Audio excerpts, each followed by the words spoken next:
I'm going to be unboxing the Samsung Galaxy Note 10.1 tablet, 32 gig. This is the 32 gig. They do make this in two models. One is 16 gig and one is 32 gig. The 32 gig, which I have here, only comes in one color, the dark gray or the black color. I know if you buy in 16 gig, you do get two choices. You get a white color and you do get a dark gray color just like this. But when you go to 32 gig, you only get one color, so you're only stuck with dark gray. And anyway, I was trying to get this tablet for a long time, but unfortunately no stores in my area actually had this in stock. The 32 gig model is very hard to find, so I did have to order it from Samsung, but I do have it finally here. I even checked a lot of cities around my area and stuff, and my city is a pretty big area, but I still couldn't find it, unfortunately. So if you're looking for the 32 gig model, you probably won't be able to find it anywhere because they don't actually have it in stock. Well, at least in my case anyway, they didn't have it in stock. And this is the 32 gig model. It is only Wi-Fi only, so you won't be able to use it on any cell networks or anything. But they do make another model that has a SIM card slot on it. I don't think you can get that in America. I'm not sure about that, but I'm pretty sure you can only get the Wi-Fi version in the United States or North America. And anyway, I'll go ahead and unbox this bad boy. It is a 1.4 gigahertz Econyse processor. It is using Samsung's own processor, which is supposed to be really good. It is running 4.0 ice cream sandwich. They said in a later update you're supposed to be able to get 4.1 Jelly Bean, but at the time of this unboxing, we do not have a Jelly Bean at this time. Other tablets do, like the Transformer pads are already getting Jelly Bean, and the Nexus of course has Jelly Bean, but at the time of this video, this is still running Jelly Bean, but they said by the end of the year, the Samsung Galaxy Note 10.1 should have Jelly Bean. That's what Samsung said. So anyway, I'm going to go ahead and unbox this. I'll go ahead and flip this around to the back so you can see all the specs. Just pause the video if you'd like to read any of them. I won't really go over them. You can pause the video if you'd like to.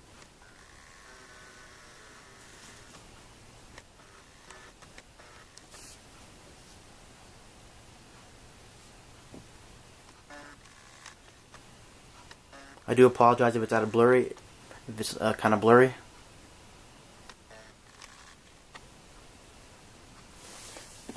But anyway, I'll get on with the unboxing.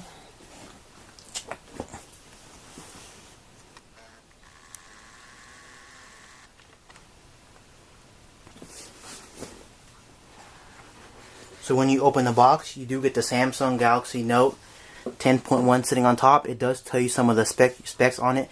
If you want to read this, you can also pause it. I won't go over this, but if you would like to, you can pause the video to read some of those specs it has on the tablet itself. So there's the tablet. It lays just on top of the box. I'll go ahead and take it out the box without dropping it.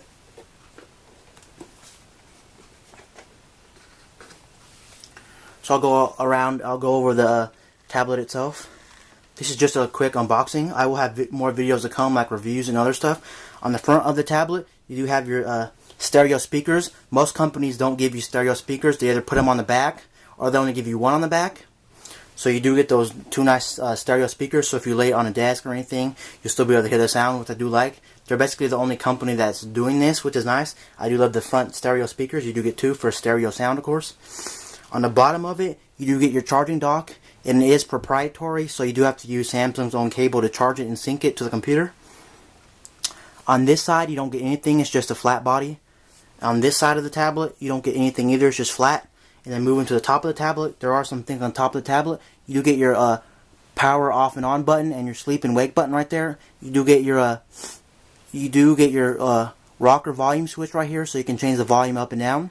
You do get your micro SD slot right there to put in micro SDs. Some people said it holds 64 gig, but it does say 32 gig on most websites. I haven't tested 64 gig out. It might work, but mostly it'll use 32 gig.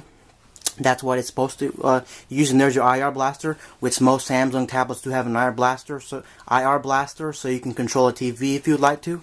And there's your there's your headphone jack. It's 3.5 millimeters. I don't like the placement of the headphone jack just because it's on top and it might get in the way. I wish it was at the bottom of the tablet, but you can rotate this. It does got a accelerometer on it, which is nice. And moving to the back of it, there's nothing on the back. Just got a deep gray, backing on it. And I did try to order this tablet before, but the backing was actually off. It wasn't glued on right. This is actually my second one. I was supposed to get this tablet a couple of weeks ago, but it actually had the backing was like not glued on right, so you can see the inside board. So I had to return it. I don't know if any other Samsung products have this problem, but I did get a Samsung Galaxy Note 10.1 with a bad back on it. Basically, you can see the inside. The back wasn't glued on right or put on right from the factory. So inside you do get your little notes. It's not really a booklet, it's just a quick start guide. I won't really go over these. Just a quick start guide and some warranty information and stuff like that. You do get tips to change your pen on this. Of course, that's why it's called the Samsung Galaxy Note. You do get an S Pen, I forgot to mention, but you do get an S Pen with this tablet. And there's the little device that takes off the tips of the S Pen, and you can change them to new tips. Here's the new tips if they wear out. They only give you about 3 or 4 in the box, but you can get more probably. And here's the charger itself. You can switch them off and on, so if you're going to another country, you can like change the prongs.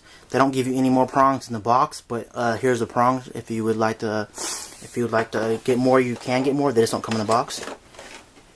It just snaps on to this thing right here. I don't know if you can see it on camera, but it just snaps on right there. You know how it goes. It just snaps on like that. Then last but not least, well actually the last thing in the box, you do get the charger. I won't take it out, but it is proprietary. It does kind of look like the Apple 30-pin connector.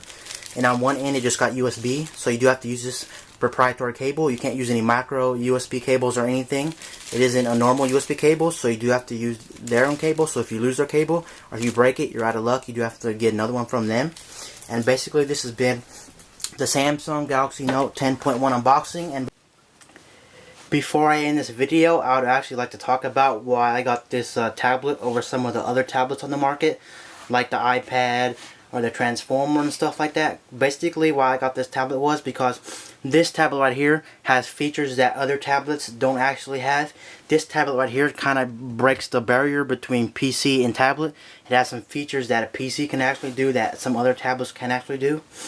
Yes, some people say this tablet actually lags and stuff, but it's not that bad of a lag to make the experience that broken and stuff. So anyway, I'll go ahead and tell you why I got this tablet compared to the other tablets out on the market.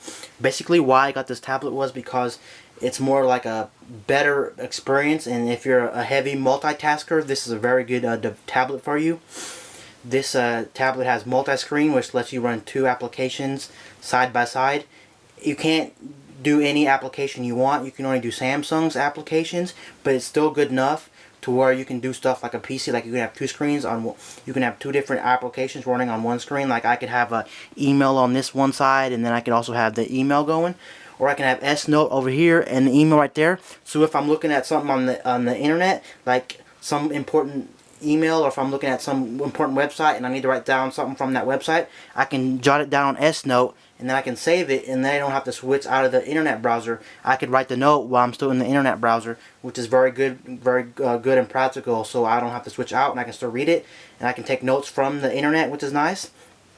And those kind of features make it more like a actual PC and stuff like that. I do like that. And the S Pen makes it more user friendly and just a better experience overall, because you can write and it is a nice experience and it's more easier and stuff. And if you're a person that goes to school, or if you're a person that's a businessman or something and you need to take notes or something, this would be a very practical tablet. And once again, like I said, this is good for a heavy multitasker, or if you're a person like a businessman or a school person that's still going to school, you can use a lot of features of this, and it breaks the barrier between PCs or computers in general, between tablets. This kind of tablet is one of the first tablets to actually kind of feel like more like a PC. Sure, it doesn't got all the features of a computer or a Mac or anything, but it does got features that are really usable and kind of nice to have, and it feels more like a PC when you can do stuff like a PC can, like multitasking and the multi-screen. And anyway, this has been the unboxing for the Samsung Galaxy Note 10.1 32 gig model.